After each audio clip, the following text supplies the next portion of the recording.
All right, Unit 4 for North America. All maps are from page 108 to 112.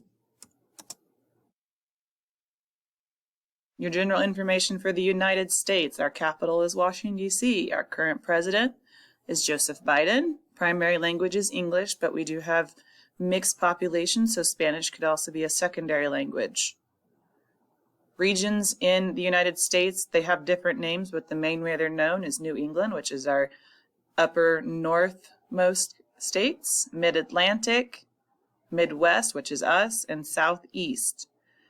Type of government we have is democracy, which we just talked about in Unit 3. Our economy is a market economy or mixed market economy, depending on the supplies that we are selling or buying. Physical characteristics of the country on our geography include mountains. Our two mountain ranges are the Rocky Mountains and the Appalachian Mountains over on the East Coast. Main rivers include Mississippi River, St. Lawrence River, Ohio, and Missouri River going through our state. Great Lakes are Lake Huron, Lake Ontario, Lake Michigan, Lake Erie, and Lake Superior. To remember those, they spell out the word HOMES, H-O-M-E-S. Super easy to remember those 5. Oceans and Gulf, the Atlantic on the east side, Pacific on the west, and Gulf of Mexico down south, like Texas and Mississippi, Alabama, Georgia, and Florida.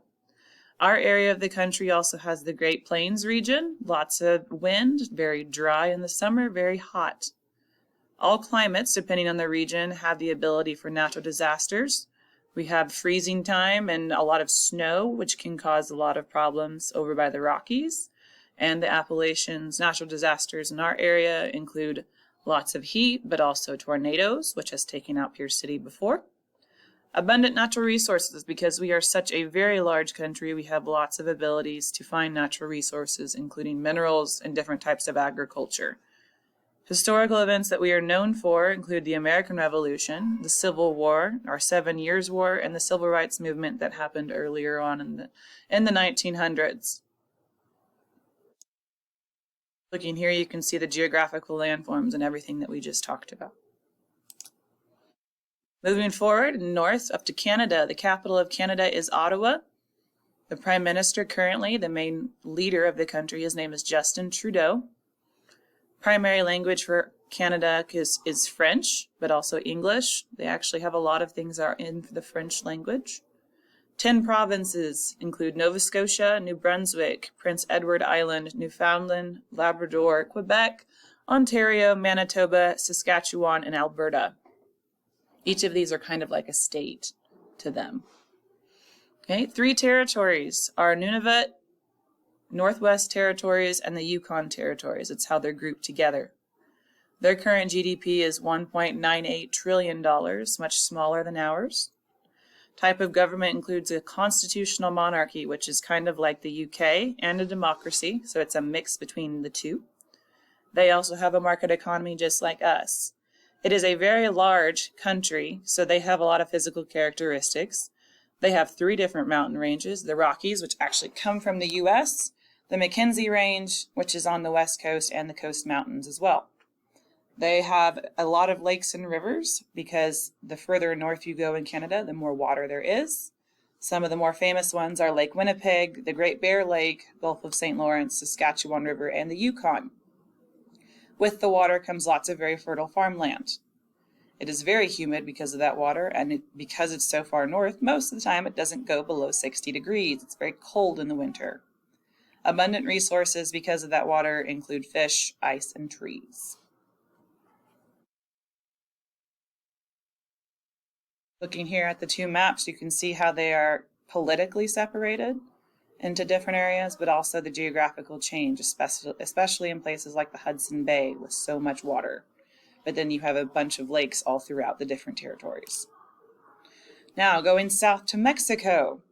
Capital is Mexico City. Current president, his name is President Obrador. Their primary language, obviously, is Spanish. Current GDP is $1.27 trillion. And they also have a democracy and market economy like we do. For their physical characteristics, they actually take up about 2/3 of the regional area of Central America, very large country in comparison to the other ones. In Mexico, they have mountains, valleys, and peninsulas. The Sierra Madre Oriental is a mountain range on the west coast. The Mexican Plateau is in the middle, right near the Valley of Mexico. The Yucatan Peninsula is on the east. And Baja California is kind of like a peninsula all in itself. Yes, it has the name of the state of California. There are thousands of lakes and rivers also in Mexico. The Rio Grande is at the top, right against the United States. They also call it the Rio Bravo, Pacific Ocean, and Gulf of Mexico. Resources include oil, gold, and silver because they have so much water and so many resources closer to the equator. For history, obviously, they were a former colony of Spain, which is how they have a lot of their culture and language now. Here you can see the shape of Mexico and their different separations politically. It's kind of like their version of having states like we do. Further south into Central America, this is like a region because they separate out into different countries that are very small. To begin with, most of these countries do speak Spanish, but because they are so small, they're developing countries. They're not developed like larger ones like Mexico and the United States. Between all of these Central American countries, there's about 30 million people, and not just one country, but all of them together. Their primary religion is different types of Christianity, such as Catholic or Protestant, coming from a Spanish heritage. Type of government is democracy most of the time, depending on where you're at, but places like Honduras and Venezuela tend to have a slight dictatorship or command economy.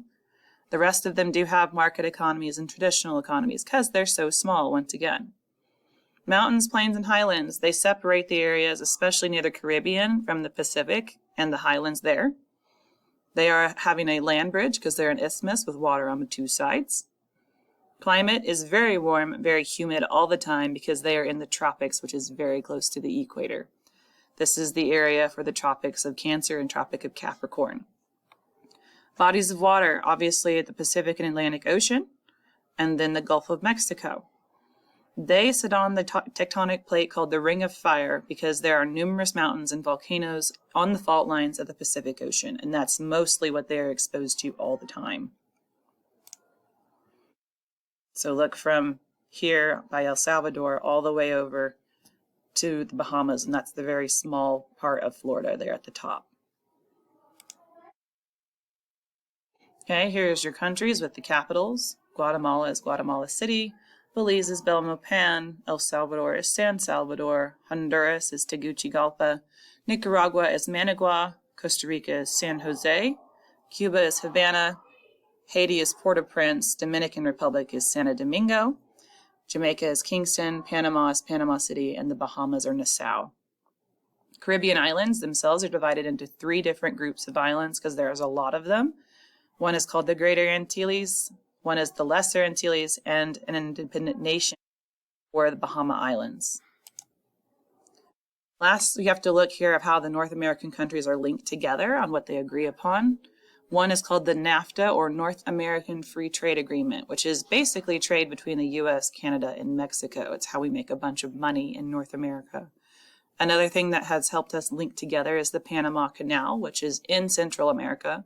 Essentially, in the 90s, we went to Central America and Panama and cut a hole through the whole country to link the Gulf of Mexico to the Pacific Ocean, as well as the Atlantic to Pacific. The biggest thing you see all throughout North America that we get hit with is hurricanes. And while in Central America, the hurricane goes right over the top, most of the time they are destroyed when they hit the United States. The Monroe Doctrine is also a common piece of history, which is when President Monroe was in charge of the United States. He drew up a doctrine that said nobody can go past, this particular line of latitude to claim any more of the Americas. He wanted to have all of North America and South America for the U.S., but that obviously didn't happen. Tourism is very popular, especially in Central America or different islands of the Caribbean Ocean, Caribbean Sea. And then European history. Everybody in the United States, everybody in Mexico, Central America, Canada wouldn't be here without European exploration, which is why we have Christianity, Spain, Spanish, English, different types of languages and religions all throughout. Make sure you have looked for the different things that you have to fill in or highlight all throughout these. and double check to make sure you have every blank filled in. We will use this quite a bit in our notes, but it will be a quick, very quick unit.